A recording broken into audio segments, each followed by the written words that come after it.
ये श्री सीताराम जी महाराज की जय। हम आप लोग रोजाना ब्रह्म चैतन्य जी महाराज के द्वारा श्री राम नाम की महिमा श्रवण कर रहे हैं।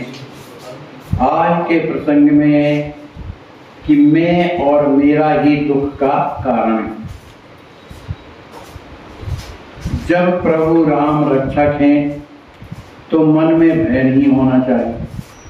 हमारे हृदय में जब यह भावना होगी कि राम रक्षक करता है तो किसी भी संकट को डरना नहीं चाहिए। यदि हम राम में होंगे तो स्वयं भगवान वहाँ उपस्थित होंगे और चिंता का कारण ही नहीं होगा। किसी भी कारण से प्रभु राम का विस्मरण नहीं होना चाहिए और चिंता रहित होकर सफलता के लिए निरंतर प्रयत्न करें। मन से प्रभु राम में लीन होकर गृहस्थी उसी की है। मानो मैं और मेरा का अहंकार रखने से ही दुख की निर्मिति होती है। अहंकार ही दुख का अधिष्ठान है। आज तक जो जो हमने किया वह अहंकार से किया। अहंकार से भरा हुआ जो भी किया वह दुख का कारण हुआ। यद्यपि हमने कोई भी बात अहंकार रहित भाव से की तो भी भीतर अभिमान की वृत्ति पैदा हुई। वहीं हमारा घात हुआ। घात का प्रारंभ हुआ किसी बात का आग्रह और जिद अभिमान का कारण है। ये कराए का अभिमान ही दुख की जड़ है। गृहस्थी में दुख हो रहा है मानना ही अहंकार का संकेत है। जब तक इस प्रकार अहंकार है तब तक मन को समाधान नहीं होगा। देह बुद्धि का प्रेम ही स्वार्थ बढ़ता है। जहाँ स्वार्थ बढ़ने लगता है वहीं विनाश प्रारंभ होता है। जो प्रयत्न आज तक किया उससे देह बुद्धि बढ़ती ही गई। देह भाव ही दुख की जड़ है। जब देह भाव भूल जाएंगे तभी सुख का प्रारंभ होगा। जहाँ देह बुद्धि है वहीं दुख है। प्रभु राम के अलावा जहाँ प्रेम है वह देह बुद्धि के कारण है। अतः अहंकार के अधीन नहीं होना चाहिए। यदि अहंकार के अधीन होंगे तो संतोष भंग हो जाएगा। अहंकार दुख का साम्राज्य निर्माण करता है। पाप पुण्य का डर देह बुद्धि के कारण होता है। वासना में आप अटक जाएंगे तो परेशानी ही बढ़ेगी। वासना के अधीन होने के कारण ही अहित हुआ करता है। जैसे नदी अखंड बहती है वैसे वासना निरंतर निर्माण होती रहती है। वासना भोगने से कम नहीं होगी, त्याग करने से नष्ट नहीं होगी। हम सब देह धारण करने वाले हैं, फिर भी देह दुख एक क्षण भी नहीं सहना चाहते। जिसे हम अपना समझते हैं उस पर हमारा अधिकार नहीं होता। औरों की तो बात छोड़िए, हम स्वयं ही अपनी इच्छा के अनुसार कभी कभी कुछ नहीं कर पाते। तब जग का व्यवहार मेरी इच्छा के अनुसार हो, यह कैसे उचित होगा। सब कुछ दान में दे पाते हैं लेकिन अभिमान तो बच ही जाता है। किए कराए का अभिमान ही भगवान के समीप जाने में बाधा है। अतः मेरा और मैं का अहंकार ही दुख का कारण है। हमें राम का हो जाना चाहिए तभी दुख का निवारण होगा।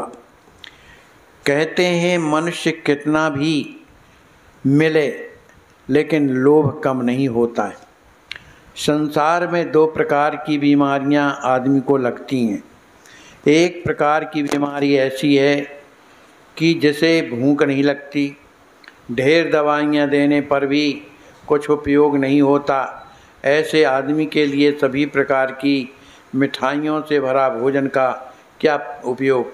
वह कहता है खाने को तो बहुत है लेकिन भूख नहीं लगती, तो क्या करूं। दूसरी बीमारी ऐसी है कि कितना भी खाते रहो खाने की इच्छा पूर्ति नहीं होती। कुछ भी खाते रहो सब भस्म हो जाता है, सब हजम हो जाता है। उसी प्रकार हमारा भी है। हमें एक ही नहीं दोनों प्रकार की बीमारियां हैं। परमार्थ का इतना बड़ा बाजार लगा हुआ है कि भजन पूजन चल रहा है, लेकिन उसकी रुचि ही नहीं।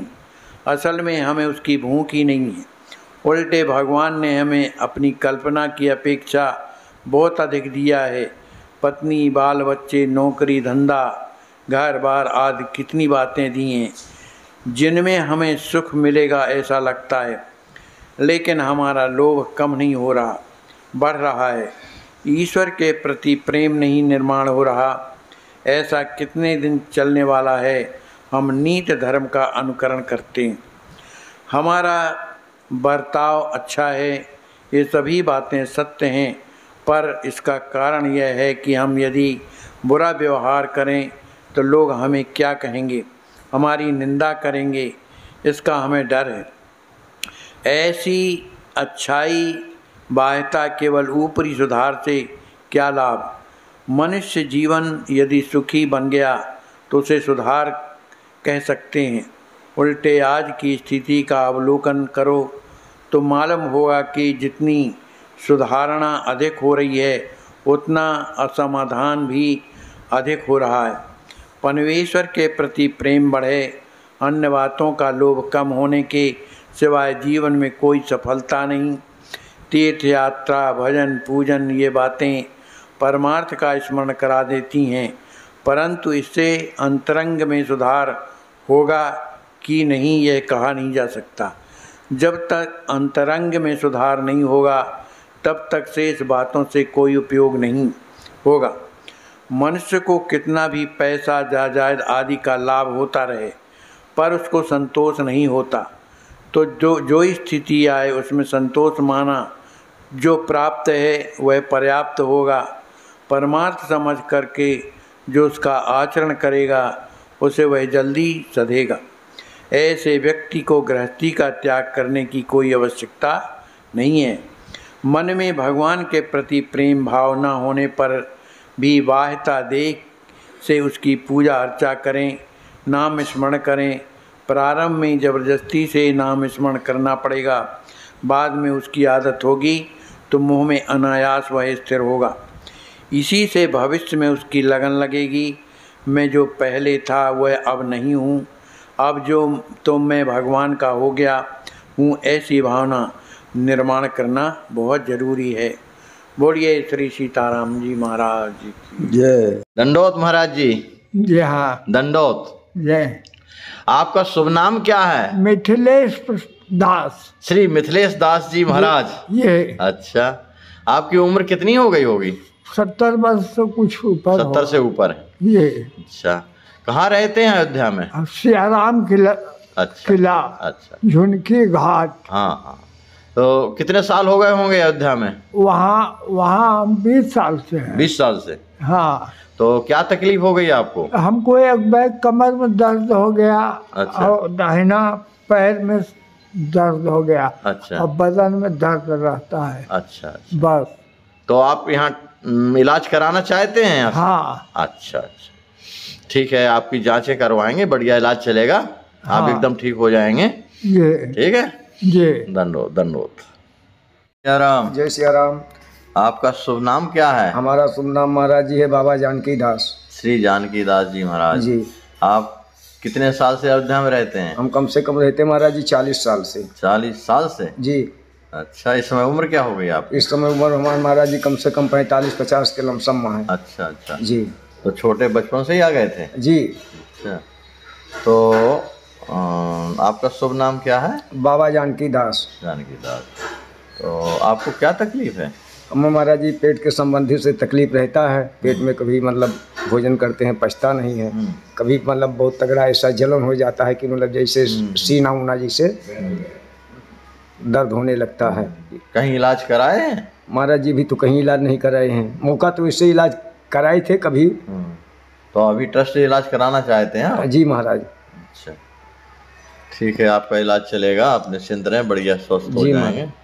जय श्री जय श्री दंडोत महाराज जी। दंडोत। आपका शुभ नाम क्या है? ओम प्रकाश दास और लोग वैद्य जी के नाम से जानते हैं। जय हो ओम प्रकाश दास जी महाराज। अच्छा, तो आपको कुछ तकलीफ हो गई है? हाँ, कुछ तकलीफ हमको ये है कि कुछ दिनों से हमको ये श्वास की दिक्कत आ रही है।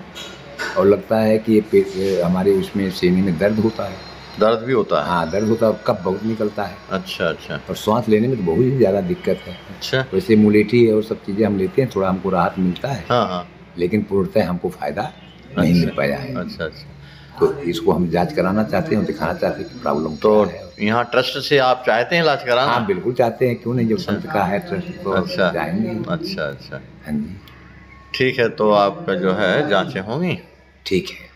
बहुत महाराज जी, दंडवत दंडवत। अच्छा अच्छा, बोलने में दिक्कत हो रही है। क्या तकलीफ है आपको? जी, हमको कमर में की दर्द है महाराज जी। अच्छा, आपका शुभ नाम क्या है? जी, शुभ नाम हुआ जयराम दास। अच्छा अच्छा, कहाँ रहते हैं? जी, हम क्या मंदिर रहते हैं महाराज अच्छा, कितने साल हो गए अयोध्या में रहते हुए? जी। जो अयोध्या में रहते हैं हमारा जी हो गया 9 साल करीब। 9 साल। अच्छा अच्छा। तो ये कमर दर्द कब से हो रहा है? जी, तो दर्द महाराज जी 3 साल पहले हम जैसे मोटरसाइकिल से नहीं गिर गए थे, उस समय से हमको हुआ था। अच्छा। तो बीच में कुछ काम हवा किया, भी कुछ ज़्यादा हो गया था। अच्छा अच्छा। तो आप ट्रस्ट से इलाज कराना चाहते हैं? जी महाराज जी। अच्छा, ठीक है। जय श्री राम। जय श्री राम।